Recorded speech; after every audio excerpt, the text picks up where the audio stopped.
What's up, LA Live Gang? This is your boy AC, and welcome back to another edition of LA Sports Live. As you guys come to the video, do me a favor, go ahead and hit that like button. It really helps the channel out, and I really appreciate it.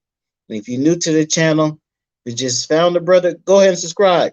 And while you're at it, make sure you hit that notification bell so you'll be notified every day when we drop new videos here on YouTube. Now, you guys see the thumbnail, you'll see the title. And I had planned to do this video, um, not too long ago. And but I forgot what today's day is. I had my, decide what I wanted to make the video about, what I was going to talk about for a little bit. But I forgot today was a certain someone's birthday. Um, I forgot all about it. I didn't incorporate it to the title or anything like that. So I cannot start this video. Maybe I should wait a little bit. But I can't really start this video without acknowledging this person, on their born day. So let's just go ahead and do it, man. I ain't gonna be waiting around forever. Let's go ahead and acknowledge the King, LeBron James, on his 37th birthday.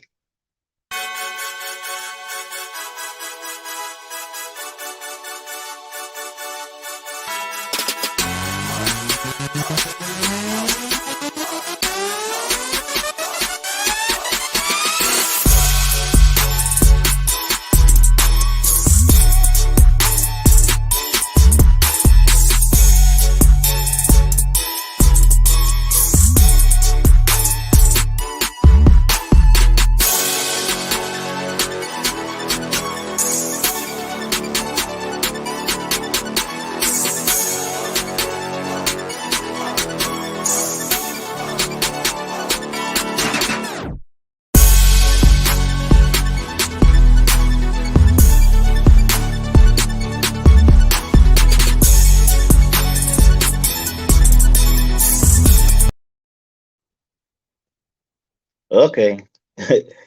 Happy birthday, King. Happy 37th birthday.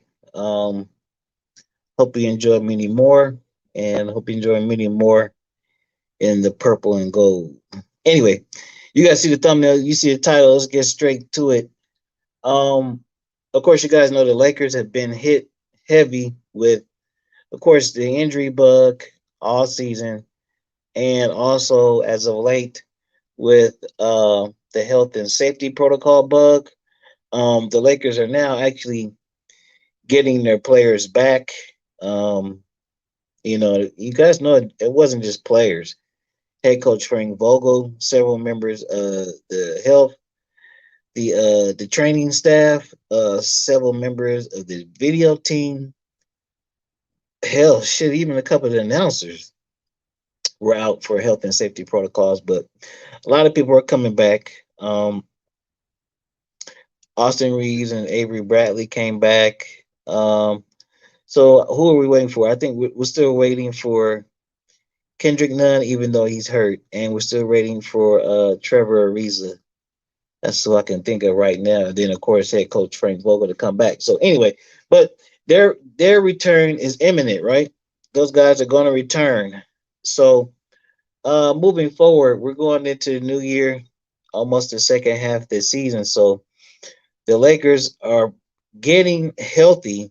The only player that still remains out due to actual health is Kendrick Nunn. He hasn't played the whole season, but we got THT back and we got Trevor Ariza back. So moving forward, who's going to play? Who's going to be in the rotation? Who's not going to be in the rotation?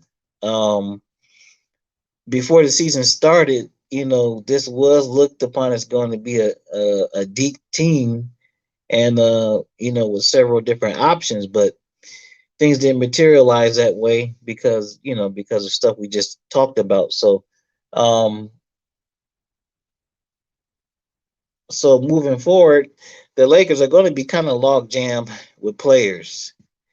So, let's kind of take a look at the roster and see, who's going to be in and who's going to be out, because there's going to be some hurt feelings around this joint, and some people are just going to be out the mix.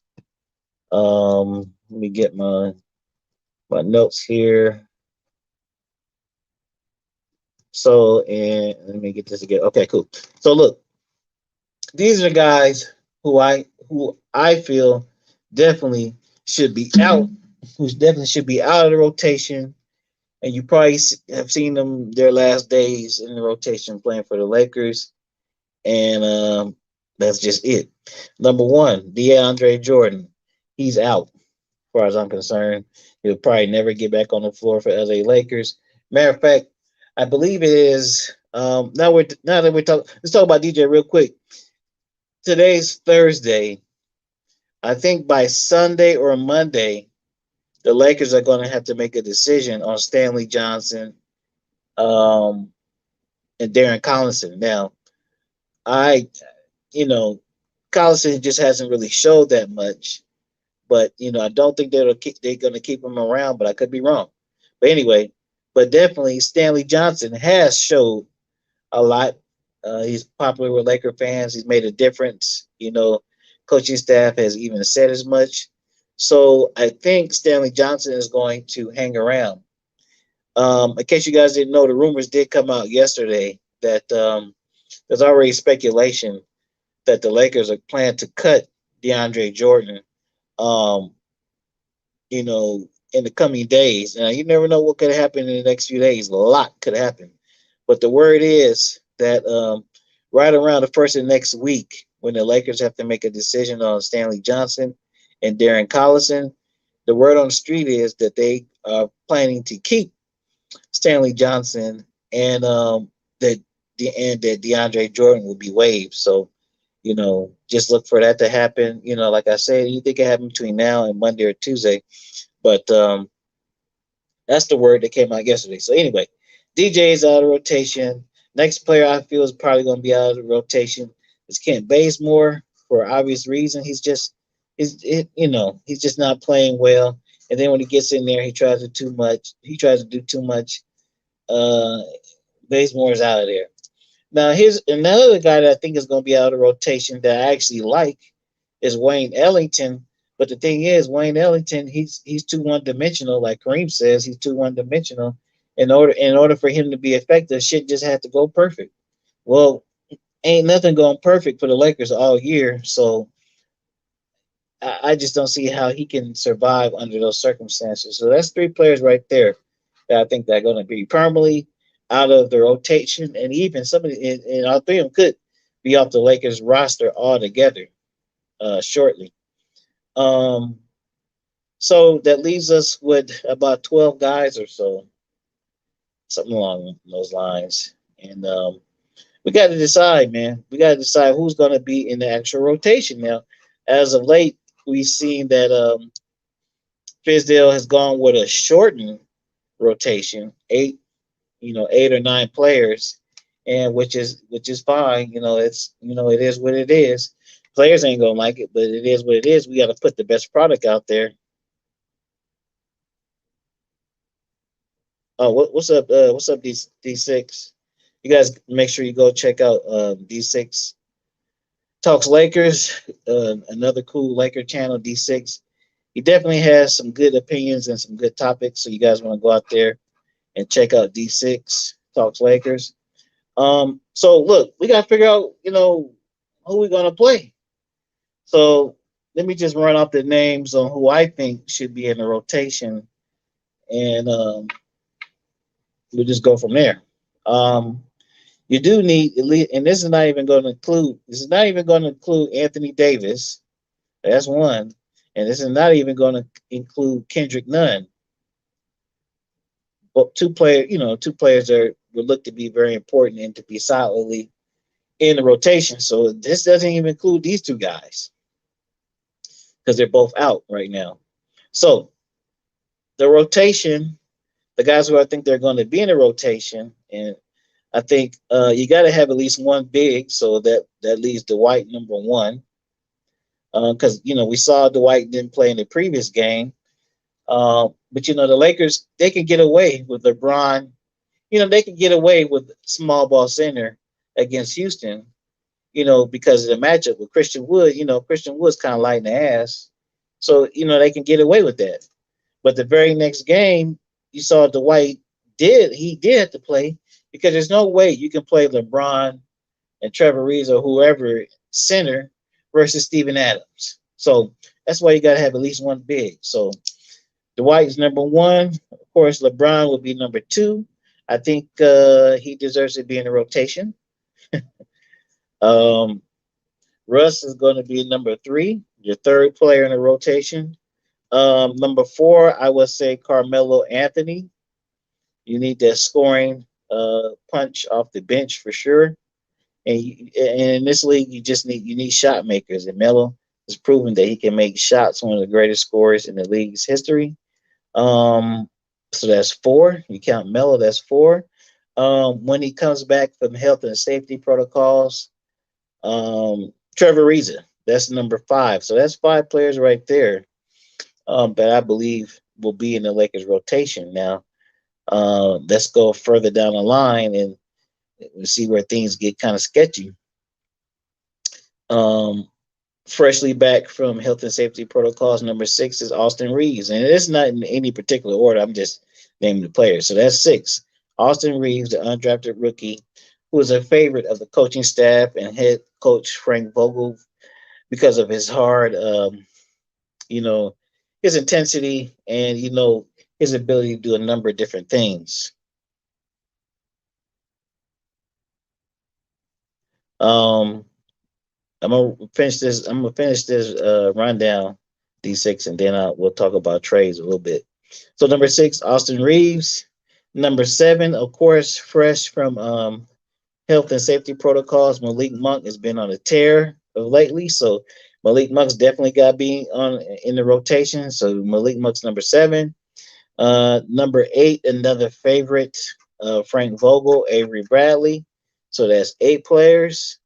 Number nine, a guy that the Lakers paid big money to in the off season. This year, he's been a big disappointment. THT.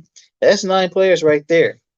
And the 10th player is a guy they just picked up, Stanley Johnson, who's impressed, since he's been here. And a lot of people have just automatically penciled him in as somebody who's going to stay around because he plays defense and he's a younger player and he's got young legs. And that's just something that the Lakers needed. So that's 10 players right there. And like I said, it does not include Anthony Davis and Kendrick Nunn. So that's 10 players. What we saw Fizdale do is we saw him go to a rotation, I believe, 2 games ago of 8 players. And I think they got increased to 9 last night. So that's 10 players, not including AD and Kendrick Nunn. So, hey, somebody's playing time is going to get cut. I don't know who, other than the 3 I named at first, but somebody's playing time is going to get cut short, man. It's going to be some tough decisions going to have to be made. Now, this is not counting or it's not taking into account of what may happen at the trade deadline because I think there might be a couple of minor deals, maybe major, I don't know, but there could be a couple of deals made at the trade deadline. But we have to cross that bridge when we get to it. So again, as these people come back from injuries, as these people come back from health and safety protocols, then it becomes a juggling act once again. And the Lakers have already played 20 different starting lineups this season. And undoubtedly, once Trevor Ariza comes back and, once Kendrick Nunn and AD come back, by that time the Lakers I'm pretty sure they probably would have gone through at least about 25 different starting lineups. So I don't know how a team could develop any kind of continuity or chemistry with all these damn different lineups. But some of this shit has been unavoidable, so I ain't really gonna trip on that. You're gonna have different lineups, if you don't have your people. That's just the way it is. Now, these six asked about different trade possibilities. The Indiana Pacers announced that the store is open. They're looking to rebuild. They have some young players that a lot of teams might be interested in. These six brought up um, Sabonis, and they got other players on there too. Miles Turner, and even Malcolm Brogdon that a lot of people are going to be interested in. I did check the numbers as far as contracts are concerned on a number of teams. I checked the Rockets, I checked the Orlando Magic, and I did check the Pacers. I think the Lakers could do a deal. The numbers do match um, with the Pacers for any one of those players, specifically Sabonis or Miles Turner. But in order for them to do those deals, the Lakers would have to move their salaries of THT and Kendrick Nunn, because you guys know they're the only two that really make any sizable money outside of the 360. So if the Lakers were to make a play for any one of the Indiana players, which is what rumors are, the trade would definitely have to involve THT and Kendrick Nunn. And if the Lakers were to be interested in trying to acquire the services of Jeremy Grant, again, a lot of this stuff doesn't change because there's only a handful of contracts, or really in this case two, that the Lakers could move, um, outside of 360. So, and that is Kendrick Nunn and THT. So any move for a mid-tier player that makes about 10 to 15 million dollars a year, the pieces that the Lakers have to move are Kendrick Nunn and THT. Despite what a lot of people think, because THT really hasn't had a good season, um, the his value is still pretty high. You know, his value is still pretty high to a lot of teams because they do realize he's still only 21, playing on the Lakers where his opportunities and are just not going to be the same. So guys, don't think because um, THC hasn't played well that teams are not going to want him. It don't mean that Detroit is going to want him. It doesn't mean that Indiana's going to want him. But I'm just saying, just because he hasn't had the best season doesn't mean that his at this point his trade stock hasn't gone down, because he still has tremendous upside. And again, he is still only 21 years old. So I don't think there's going to be a move for. I don't think there's going to be a Russ trade. I damn sure don't think there's going to be no AD trade. So if the Lakers do anything, they're going to try to trade for a mid-tier player, and THT's contract with nine for a little over $9 million a year. Kendrick Nunn at 5, and then if you piece some other little stuff together with that, it comes up to about 15, $16 million. That's the kind of player the Lakers could acquire without moving anybody from 360. Even if they get a third team involved, that's about it. That's about all they can do. The other players, they're on minimum contracts. And my understanding is the only other player, well, there's two other players on the Lakers roster that teams are inquiring about, from what I'm hearing. But they're still both minimum contract guys. Kind of like how the situation was last year, a couple years ago, about Kyle Kuzma. The Lakers wanted to trade Kyle Kuzma, but they couldn't get proper value for him because he was still on his rookie deal. So that's what kind of hampered the Lakers from making any deals with Kyle Kuzma, because he just wasn't making any money on his rookie deal, and they just weren't able to get value. So um, it's hard for me to say what's going to happen. I don't. I keep hearing the Lakers are going to be very active, but they say that every year, and And some of that is just because they want to, they always want to have the Lakers in conversation. But anyway, so that's that. So at this point, I think the Lakers, they may be active, and they're always active on the buyout market, man. But honestly, man, there's a lot of players here. There's a lot of different combinations they can go with. And at this point, like I said before, firing a coach, the fuck difference that gonna make? That that's almost like a desperation move.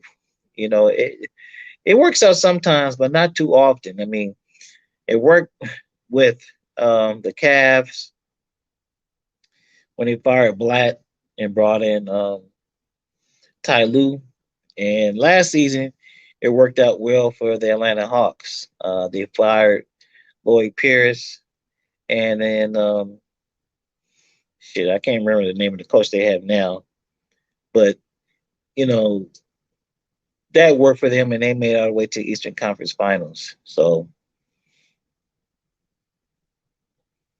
yeah, that's right, man. The Lakers, people are trying to, get clicks on their articles, man. People are trying to sell newspapers and magazines and stuff, so they always going to bring up the Lakers. Now, if you've been around as a Laker fan, we know those old tricks. You know what I'm saying? We know those old tricks. So, hey, I'm trying to take the belt off.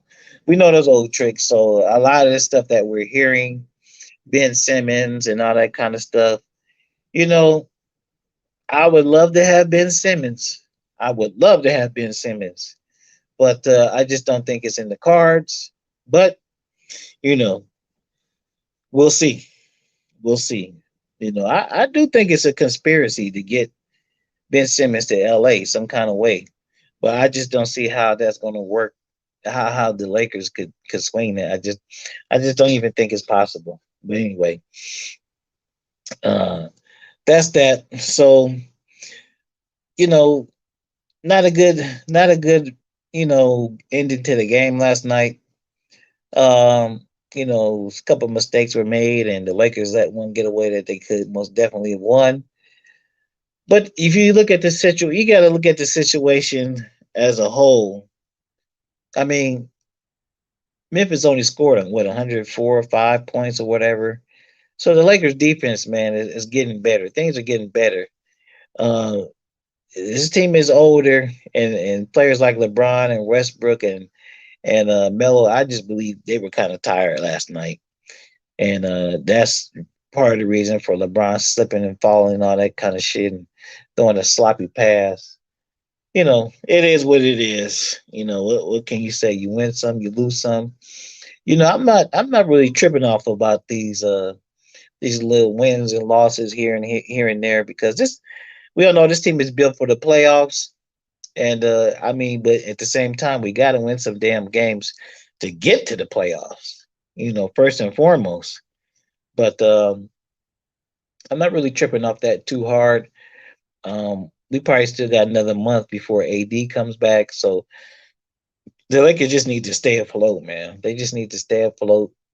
And I think once Trevor Reeves comes back, they'll give them a little bit more flexibility. They'll give them another big to use, and then you know, there's a lot of people will be able to go back to their natural positions that they were supposed to play when this whole thing started before the injuries and COVID and all that other kind of stuff popped off. So anyway, I'm gonna cut this short, guys. Um, just wanted to hop on. You guys, make sure you hit that like button. Make sure you subscribe to the channel. Um, when the Lakers, well, I don't know when they play. I think they play tomorrow. So Lakers got to regroup, come back in their next game, and you know, like I said before, try to get a little winning streak going. And we got to keep pressing forward, man. This is a long ass season. A lot of stuff can happen. So I'm not giving up on this team. I'm not giving up on this organization, man. I don't fear any team that I have seen the Lakers play this season. I don't fear the Nets. I don't fear the Bucks. I don't fear this damn Golden State Warriors. That's easy work, Golden State Warriors. To beat them, I think that'd be easy work if we're healthy. And haven't seen much of the Jazz. I'm not. Who gives a fuck about the Clippers? But not worried about the Phoenix Suns either. If the Lakers get 100% healthy and they get a solid month to 6 weeks together to regroup and get their stuff together, I think they can make a run in the playoffs. But anyway, we'll see what happens. Anyway, this is your boy AC LA Sports Live. Shout out to D6. Thanks for jumping on in the comments. I appreciate it, brother. I appreciate the support. And I will wrap with y'all later. We're gonna do that little tribute to LeBron. I just threw this together real quick, but it should have been better, but I forgot about old boy's birthday. But we're gonna end this with LeBron's tribute, and then we're gonna get out of here. Later.